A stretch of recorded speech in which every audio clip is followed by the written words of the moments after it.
Assalamualaikum warahmatullahi wabarakatuh. Selamat datang di podcast Ruang Tamu Radio Republik Indonesia Malang.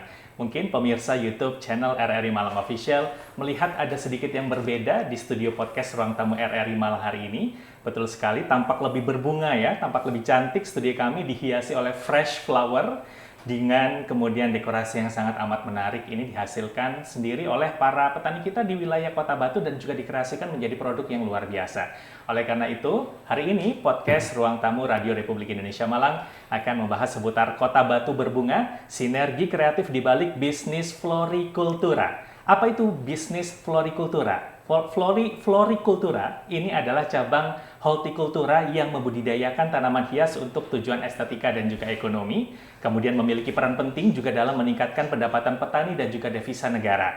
Kota Batu ini pemirsa berkembang pesat sebagai calon pusat florikultura nasional dengan didukung iklim yang sejuk, lahan yang subur, dan beragam acara seperti Batu Shining Orchid Week itu digelar oleh pemerintah Kota Batu, kemudian punya acara Spekta Flora Festival, dan juga baru saja digelar beberapa waktu yang lalu untuk memperingati HUT Kota Batu yaitu Batu Flower Art Carnival.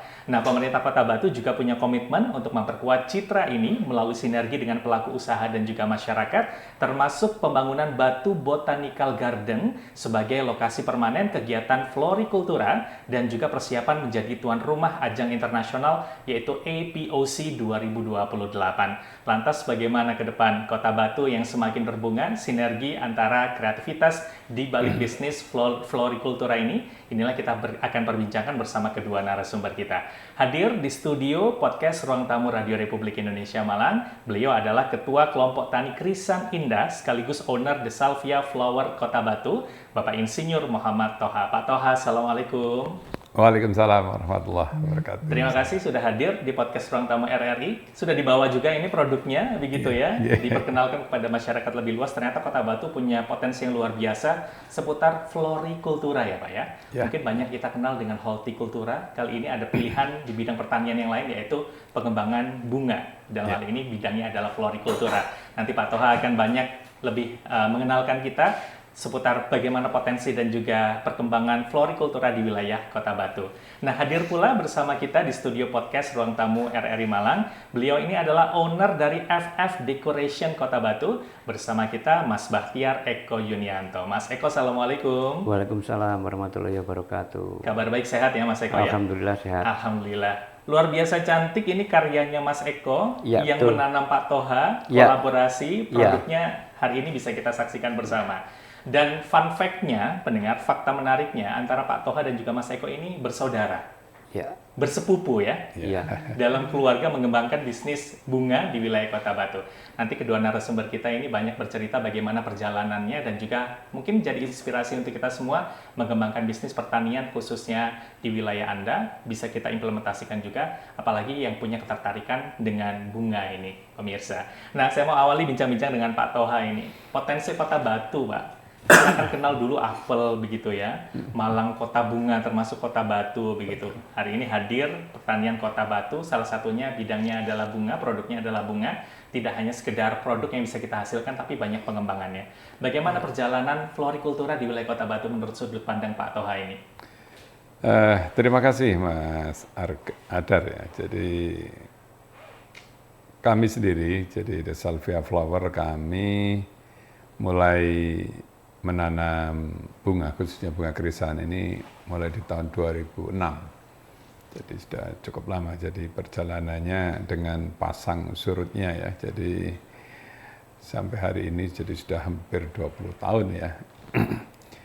Jadi awalnya kami ikut satu perusahaan jadi sebagai mitra, jadi sebagai plasma lah, jadi perusahaan besar sebagai intinya kami sebagai petani binaannya. Tapi dalam perkembangannya oleh karena kami melihat bahwa pasarnya ini cukup besar, jadi maka di 2009 insyaallah ini kami memutuskan untuk putus hubungan dan kita mulai dengan usaha sendiri dan kita pasarkan sendiri. Jadi alhamdulillah jadi berkembang sampai sekarang, bahkan pada saat sebelum COVID, jadi kami punya petani binaan kurang lebih sekitar 22 orang. Tapi memang karena COVID 2020 hingga 2022 kemarin, ya, di mana sektor florikultura ini termasuk salah satu sektor yang kena imbas luar biasa ya. Jadi karena memang florikultura ini kan identik dengan event ya, event, kegiatan, kemudian pernikahan, acara, keramaian lah. Ya, pada saat COVID justru itu acara-acara itu yang dilarang, termasuk ya keramaian, termasuk hotel, sehingga memang dampaknya sangat luar biasa untuk bangkit kembali. Hari ini kami mulai setelah COVID 2023 itu kami tidak lebih dari 5 orang Mas Yan. Jadi begitulah. Jadi baik. Perjalanannya dari 2006 ya Pak, hampir 20 tahun. Awalnya menjadi mitra sebuah perusahaan, kemudian 2009 mencoba untuk mandiri. Sebelum COVID membina 22 orang petani karena kendala COVID kemarin 2020 dan juga 2022. Ini jadi kendala yang sangat besar ya untuk pertanian kita. Betul. Tapi alhamdulillah mencoba bangkit dan bisa bertahan hingga saat ini 2025. Mengapa sejak tahun 2006 selain kemudian bermitra dengan perusahaan tadi ya Pak Toha, punya ketertarikan mengembangkan pertanian bunga ini Pak Toha, bukan komoditas yang lain Pak? Ya, jadi sebetulnya ini adalah keterpaksaan sebetulnya awalnya ini. Jadi sebelum itu kami adalah petani apel sebetulnya. Bahkan kami adalah sekretaris Kapotan Apel di Kota Batu ya sebelum itu. Tapi sejak 97-98 ya, jadi krisis pada saat itu ya, itu petani apel mengalami krisis yang sangat luar biasa, di mana karena pertanian kita ini sangat tergantung dengan pupuk dan pestisida yang notabene masih impor ya, dengan naiknya dolar waktu itu ya, dari 2.500 sampai ke 15.000. Harga pestisida ini naik antara 500 sampai 600%. Nah ini yang sangat memukul petani hortikultura dan apel khususnya. Sehingga kami bertahan sampai 2005, ternyata sudah tidak bisa kami pertahankan. Nah, akhirnya di antara banyak pilihan tanaman, baik itu sayur maupun buah lainnya, maka setelah kami pelajari data bahwa yang bergerak di bidang florikultura ini masih sedikit sekali. Jadi waktu itu menurut data BPS yang saya baca itu hanya 0,01 mungkin. Bahkan terakhir saya cek hari ini belum ada 1%, masih 0,066 atau BPS 2023. Itulah yang menyebabkan saya milih untuk menanam tanaman bunga, khususnya bunga potong ini, karena masih sangat sedikit, sehingga saya menyimpulkan bahwa dengan kita menanam tanaman florikultura, khususnya tanaman krisan, maka pasarnya saya yakin ke depan akan makin bagus. Baik. Itu data BPS secara nasional ya Pak, 2023 ternyata dari seluruh pertanian yang dikembangkan di Indonesia itu hanya sekitar 0,66%. 0,066% petani yang menggeluti florikultura. Artinya potensinya kan besar bisa dikembangkan ya Pak. Betul. Pasarnya juga luas sekali, kebutuhan mungkin nanti Mas Eko bisa jelaskan. Dekorasi, event, misalnya pemerintahan, kebutuhan kegiatan-kegiatan yang digelar itu kan kita bisa masuk ke situ begitu ya Pak Toha? Saya yakin dengan makin tingginya pendapatan, makin makmurnya masyarakat, maka kebutuhan akan florikultura ini akan makin tinggi. Betul. Jadi apalagi yang dibutuhkan, karena manusia ini secara umum kalau sudah perutnya sudah kenyang kan kebutuhan yang lain, kebutuhan tersier. Maka saya berpendapat bahwa florikultura ke depan akan makin tinggi permintaannya. Punya potensi bisnis punya yang potensi baik ya. ya. Atau oke. Sekarang saja pertanian sudah banyak yang menggunakan fresh flower ya daripada yang tiruan begitu ya Pak ya. Karena memang kesannya berbeda ya Pak ya. Tampilannya juga mungkin nanti Mas Eko juga bisa gambarkan bagaimana perbandingannya ketika menggunakan bunga yang segar dan juga bunga tiruan itu. Gengsinya. Baik, Pak Toha, 2006 hingga saat ini 2025, bagaimana perjalanan nih Pak? Tadi selain digambarkan kita masih punya potensi dan juga pangsa pasar yang besar. Di Kota Batu, bagaimana perkembangannya? Susah nggak sih Pak nanam bunga dibandingkan misalnya komoditas pertanian yang lain? Menanam bunga mudah, sangat mudah. Jadi karena bunga ini, khususnya bunga krisan, ini kita tanam di dalam screen house, dalam rumah plastik. Sehingga relatif lebih mudah untuk keberhasilannya. Hanya memang problemnya adalah bahwa investnya cukup besar. Jadi invest awalnya, sehingga tidak semua orang punya keberanian. Jadi ada yang punya modal tapi tidak berani, ada yang berani tidak punya modal juga ini. Di samping juga ini membutuhkan daerah agak khusus. Di samping air harus cukup karena ini syarat mutlak untuk pertanian. Yang kedua harus ada listrik, Mas. Karena bunga krisan ini harus dikasih tambahan lampu selama 4 sampai 5 jam di 1 bulan pertama. Karena kan ini kan bunga krisan ini kan tanaman aslinya subtropis ya, dari Belanda sana, khususnya yang terkenal ya. Itu kan mereka kalau di sana kalau musim panas itu kan sampai jam 9 katanya masih terang di sana karena matahari baru terbenam jam 9. Nah, sehingga kita di Indonesia karena siangnya hanya 12 jam, nah ini kita siasati dengan tambahan lampu 4 sampai 5 jam. Sehingga kita iklimnya hampir persis dengan yang di luar, yang di subtropis. Karena apa? Karena itu untuk memanjangkan tangkai, Mas. Kalau kita tidak pakai lampu, paling krisan itu hanya paling sekitar 40 sampai 50. Sementara untuk grade A itu minimal harus 80 cm. Nah, ini lampu inilah yang baik. Jadi kebutuhan listrik untuk penerangan lampu itu ya Pak sebagai pengganti matahari ya. Kemudian harus cukup air itu kalau mau bertani bunga. Tadi catatannya modalnya besar. Jadi persiapannya apa saja ketika mau bertani bunga ini, Pak Toha? Yang penting adalah niat ya, jadi yang penting ini karena kalau ada niat saya yakin semua bisa kita lalui ya. Memang kesulitan tetap ya. Yang paling penting adalah greenhouse yang paling penting ya. Greenhouse greenhouse ini karena dia adalah tanaman subtropis yang cukup peka, jadi tidak mau kena air hujan secara langsung. Katakanlah kita sudah greenhouse bocor itu saja, jadi di tempat bocor itu tanaman akan rusak. Nah itulah yang persiapannya pertama investasinya di greenhouse.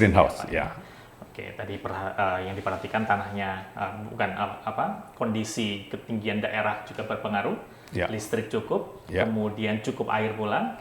Itu yang untuk diperhatikan. Tapi dalam perawatan, dalam kita cari bibit, nggak susah ya Pak Toha? Mudah ya. Justru karena kita sudah dibantu dengan greenhouse, maka perawatannya sangat mudah. Jadi insya Allah tingkat keberhasilannya asal kita rajin aja di atas 90%. Jadi mudah karena terbesar kendalanya adalah kalau tanaman itu sudah kena air hujan. Ya, itu mudah kena penyakit. Sehingga karena kita sudah ditutup sama plastik pakai greenhouse, ya ini sudah tidak kena hujan, ini kan perawatannya lebih ringan. Nah, petani kan pasti ada masa panennya ya Pak. Kalau kebutuhan komoditas yang lain, misalnya beras, cabai, begitu ya misalnya, bawang, dibawa ke pasar untuk dijual ketemu sama konsumen. Kalau bunga, pemasarannya gimana Pak Toha? Ya, yang paling utama adalah toko bunga tentu.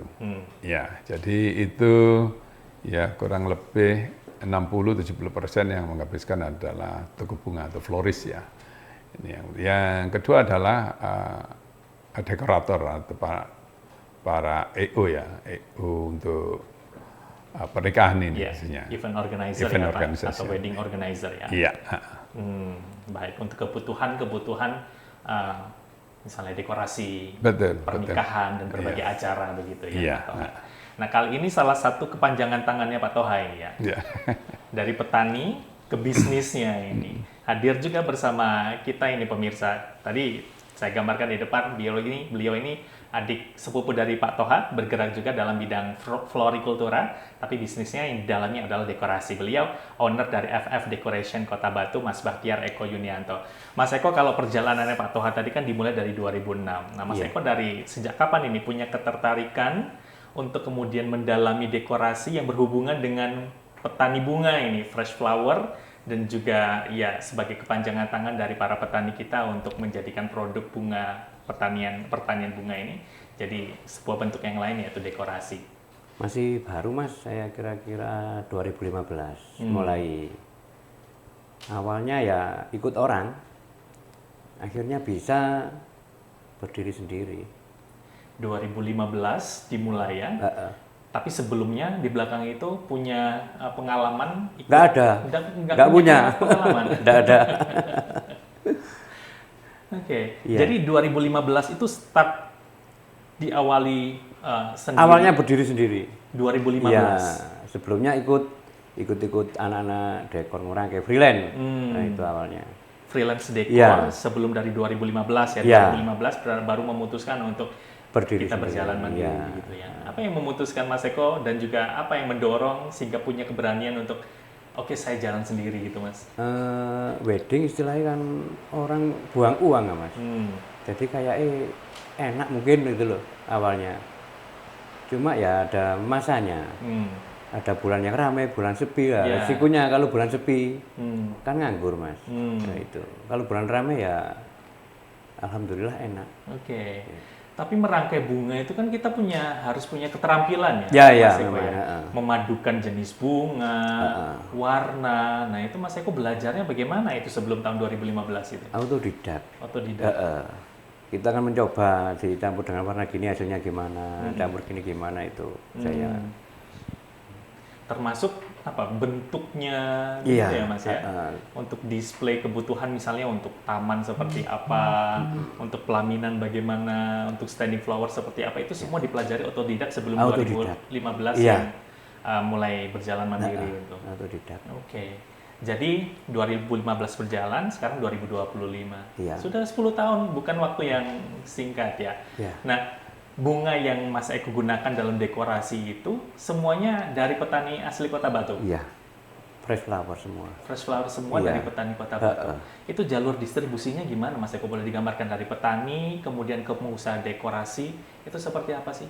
Maksudnya gimana ya? Jadi kita punya, misalnya kita sebagai pengusaha dekorasi, Ya, kita punya event nih misalnya untuk minggu depan begitu. Saya butuh bunga begitu. Kita dapat bunganya itu Ya koordinasi sama petani. koordinasi langsung dengan petani. Saya butuh gini gitu aja Mas. Oke. Iya. Oke. Jumlah, Jumlah, kemudian warna, jenis itu udah.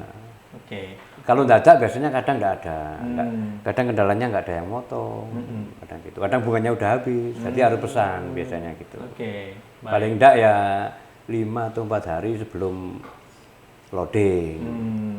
Oke. Beruntungnya Mas Eko mengembangkan usaha itu di wilayah Kota Batu, Iya. yang mana juga banyak petani bunga Iya, ya. Jadi betul. kemudian kebutuhan suplai akan bunga itu nggak kekurangan Iya, gitu ya. agak Bisa mudah. disuplai dengan mudah begitu Mas Eko. Pengalaman selama 15 tahun sebagai dekorator, apa yang paling menarik ini, yang paling mungkin menantang bagi Mas Eko pribadi? Apa ya? Punya permintaan mungkin yang unik dari klien, atau seperti apa ini pengalaman selama 10 tahun berjalan ini? Kalau yang paling unik ya kalau mengerjakan mobil hias Mas. Mobil hias, ya, Iya. termasuk kemarin ya, Iya. partisipasi dalam Batu Flower Art Carnival Iya. ya. Mas Eko support dinas apa kemarin saya lihat di statusnya Mas Eko? Dinas umum sama dinas pemberdayaan. Pemberdayaan dan Iya. juga umum. Nah, gimana tantangannya kalau menghias mobil hias itu, Mas? Kan kalau dekor kan mati Mas ya. Jadi dijamin nggak ada robohnya. Kalau kita mobil hias kan barang bergerak. Betul. Jadi kita harus gimana caranya nguatin kerangka ini. Nah itu tantangannya di situ. Sedangkan muatannya kan berat mas. Betul. Mulai dari kayu, besi, bunga, savana. Nah itu tantangannya itu. Oke. Karena tadi ya mobil hias bergerak, Iya. bermuatan orang biasanya gitu ya, berkeliling dalam waktu yang lama, itu tantangannya. Belum misalnya hujan, angin, itu yang dipatut dipikirkan oleh dekorator yang menghias mobil hias itu ya.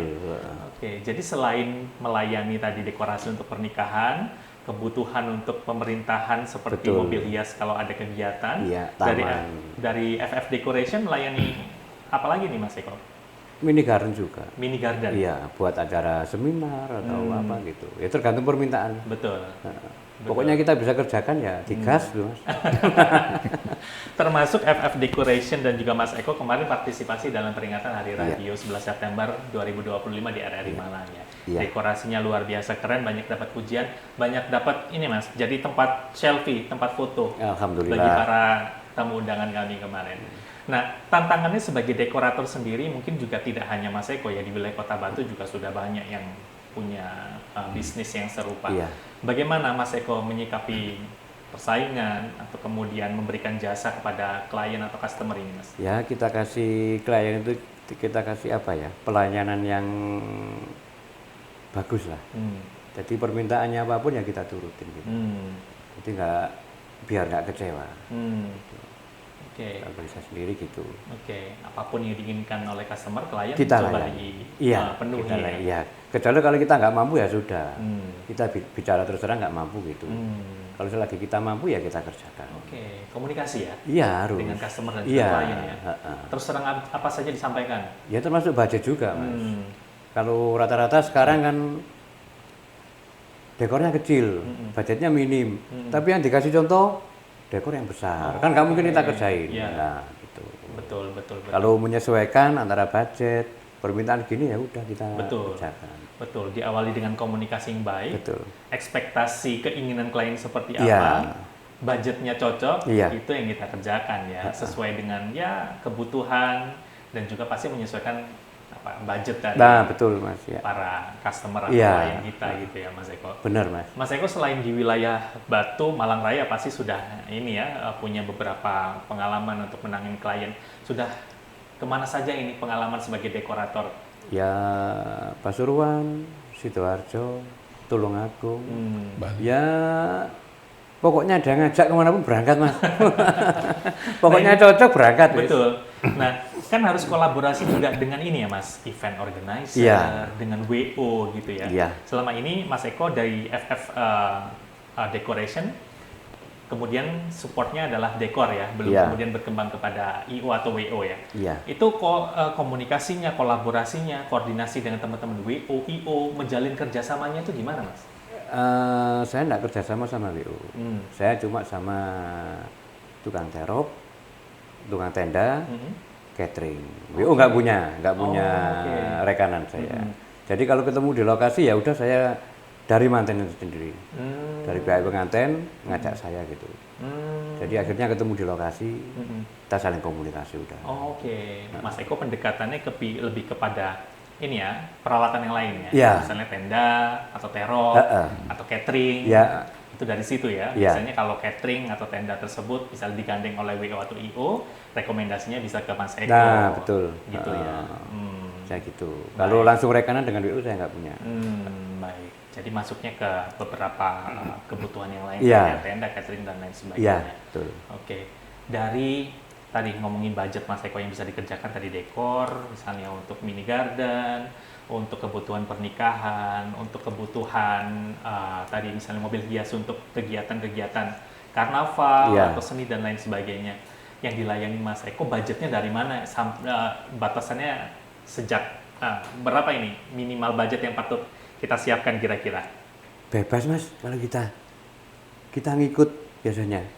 Kata ada budgetnya segini ya udah, kalau kita memang cukup buat acara itu ya kita kerjakan.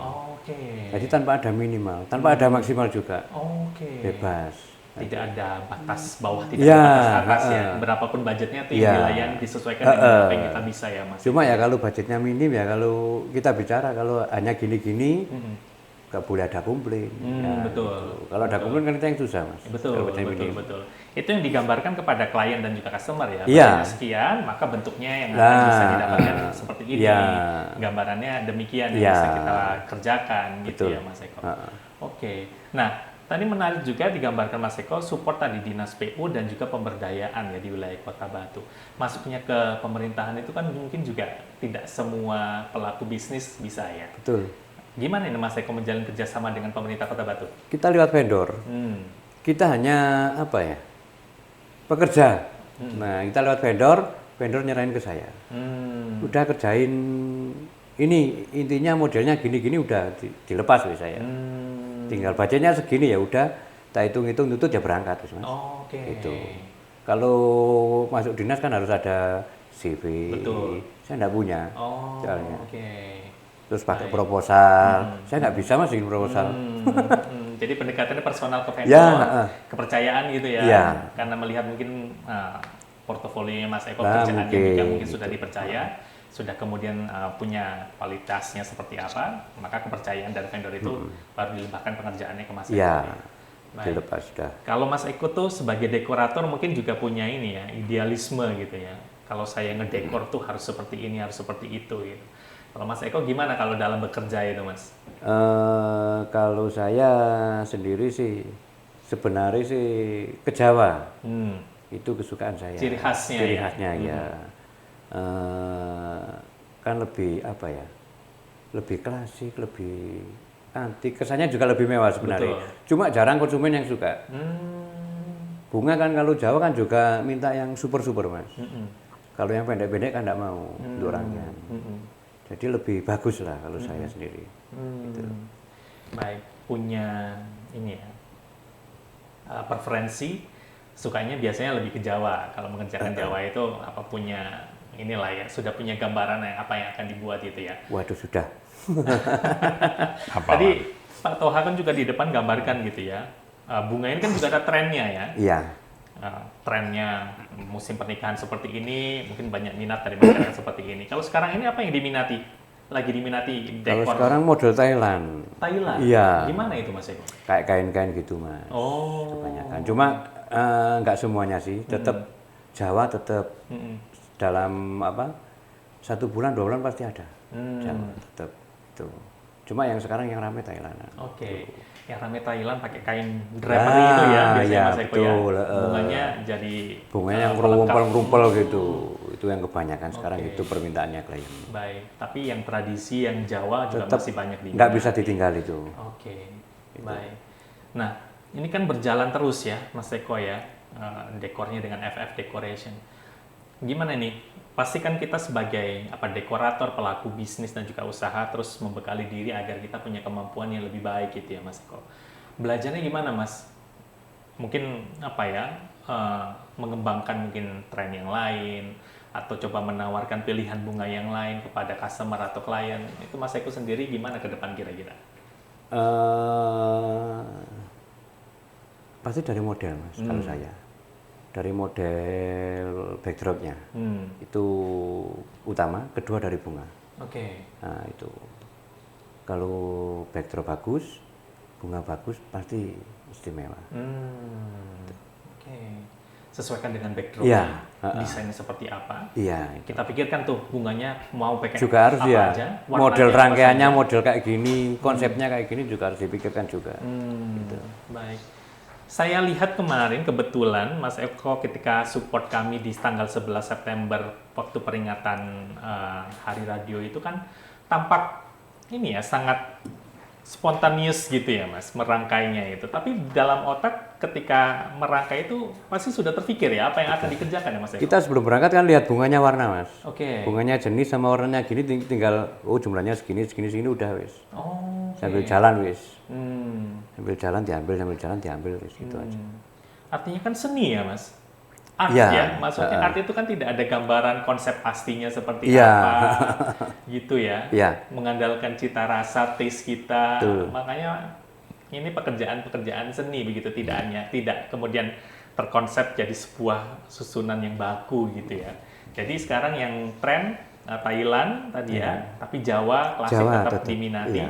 Kalau bunganya sendiri, jenis bunga yang saat ini paling banyak diminati apa saja kira-kira ini Mas? Kalau jenis krisan yang gompi. Krisan yang gompi. Iya, itu ini paling ya, Pak Toha ya? Ya, betul. Itu yang di atas Yang- itu. Nah, yang atas-atas itu. Yang krem ini juga Itu ya. paling diminati. Krisan gompi. Dalam dokumen barang kan bagus. Betul, warnanya. betul. Walaupun warnanya nggak cerah, tapi bagus sekali. Betul. Ini ya, putik bunganya itu ini ya. Besar, mekar, Mas. Betul. Iya. Ketika mekar, ketika blooming tuh padat gitu ya dalam Ya. satu bunga ini ya. Ini yang paling diminati. Kalau warna, Mas Eko? Kalau warna tetap putih. Putih yang paling ya? utama ya. Oke. Kalau kebanyakan sekarang putih hijau. Putih permintaan. dan hijau. Iya. Oke. Itu aja yang dominan loh, yang dominan maksudnya. Baik. Warna-warna jreng juga ada yang suka, cuma masih kalah sama putih hijau. Oke. Mungkin kalau pernikahan apa lebih hikmat gitu mungkin Iya. ya. Putih, hijau, kombinasinya dengan warna-warna yang lain. Oke. Pak Toha, ini 2026 sudah di depan mata, 20 tahun perjalanan The Salvia Flower Kota Batu ya Pak ya. Kira-kira sebagai petani, apa yang menjadi tantangan ini Pak, supaya ke depan pertanian bunga, khususnya florikultura, itu tetap bisa berjalan dengan baik, khususnya di wilayah Kota Batu ini Pak Toha? Ya. Pertanian untuk florikultura, saya yakin ke depan akan makin cerah ya harapannya. Jadi seperti itulah ya. Jadi bahwa saya yakin dengan membaiknya ekonomi Indonesia ya setelah kita terkena COVID ini seiring dengan peningkatan ekonomi maka kebutuhan akan florikultura ini akan makin tinggi. Baik itu untuk kegiatan event, mau wedding, mau meeting, mau kegiatan-kegiatan yang lain. Saya yakin bahwa dengan adanya florikultura ini makin indah, makin segar. Iya. Nah, bagi para petani, mungkin sekarang yang terinspirasi dengan Pak Toha, sukses mengembangkan florikultura, apa ini mungkin tips atau kemudian pesan yang mau disampaikan ketika mau hendak bertani bunga ini? Mulainya dari mana Pak Toha? Ya, jadi bagi para pemula yang ingin mulai dengan bisnis bunga, maka kuatkanlah niatnya. Jadi karena itu yang paling penting. Yang kedua, mulai saja dari yang kecil. Jadi kita mulai dari yang ada, bismillah kita kerjakan. Karena menurut saya dengan jumlah petani flori yang tadi saya sampaikan masih 0,066% di Indonesia, maka peluang bertani florikultura akan masih cukup tinggi, cukup besar dibanding dengan hortikultura yang lain. Betul, permintaannya banyak, ya. penyedianya sedikit ya Pak, Betul. artinya peluangnya juga masih cukup besar untuk kita bisa masuk dalam florikultura. Betul. Kalau produknya Pak Toha, bunganya Pak Toha sudah kemana saja ini perjalanannya? Perjalanan terjauh ke Makassar, Makassar. ya. Ke Kalimantan sudah rutin, insya Allah. Kalimantan, Makassar, Iya. Jawa Bali ya, tadi Pak Toha cerita ya. Ya, kalau Jawa Bali memang ya 60-70% kita ke Jawa Bali, nah, sisanya Luar baru. biasa.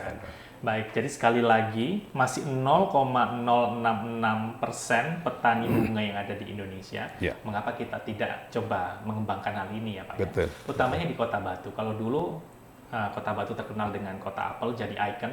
Mungkin sekarang karena perkembangan lahan yang susah begitu ya Pak, pertanian apel yang tantangannya besar. Betul. Mengapa tidak kemudian kita punya pilihan lain yaitu bunga ya, Betul. Pak Toha ya? Betul. Siap. Nah, Mas Eko, ketika pemirsa ingin mendapatkan jasa atau dibantu dekorasinya dari Mas Eko, kita bisa dapat informasi lebih lengkapnya di mana ini? Boleh share nomor WhatsApp ini Mas kepada para pemirsa semua. 0822 0822 33 33 055 055 789. 789 FF Decoration pemirsa 0822 33 055 789 betul ya, langsung dengan Mas Eko. Nanti dibantu dengan Mas Eko apa yang jadi kebutuhan Anda, budgetnya dikomunikasikan, desainnya seperti apa, insya Allah dilayani ya oleh Mas Betul. Eko. Terima kasih banyak Pak Toha, terima kasih banyak Mas Eko, terima kasih sudah hadir di podcast Ruang Tamu Radio Republik Indonesia Malang hari ini. Mudah-mudahan jadi inspirasi untuk kita semua ya. Terima kasih. Di tengah mungkin kita sekarang anak muda cari pekerjaan susah begitu ya Pak. Mengapa kita tidak bekerja kembali ke ladang sebagai petani? Karena kan Indonesia sebagai negara agraris juga, pasti kemudian banyak kemudahan yang kita bisa peroleh ketika kita punya niatan untuk menjadi petani, utamanya petani bunga. Karena datanya tadi masih sangat sedikit sekali petani bunga, tapi permintaannya juga besar. Dua gambaran ini, pemirsa Pak Toha dan juga Mas Eko bisa jadi inspirasi untuk kita untuk mengembangkan florikultura. Terima kasih sekali lagi Pak Toha dan juga Mas Eko, kita sambung lain waktu ya. Mudah-mudahan perbincangan kita bermanfaat dan juga jadi inspirasi untuk semua. Tetaplah bersama kami di Radio Republik Indonesia Malang, khususnya di podcast Ruang Tamu untuk edisi selanjutnya.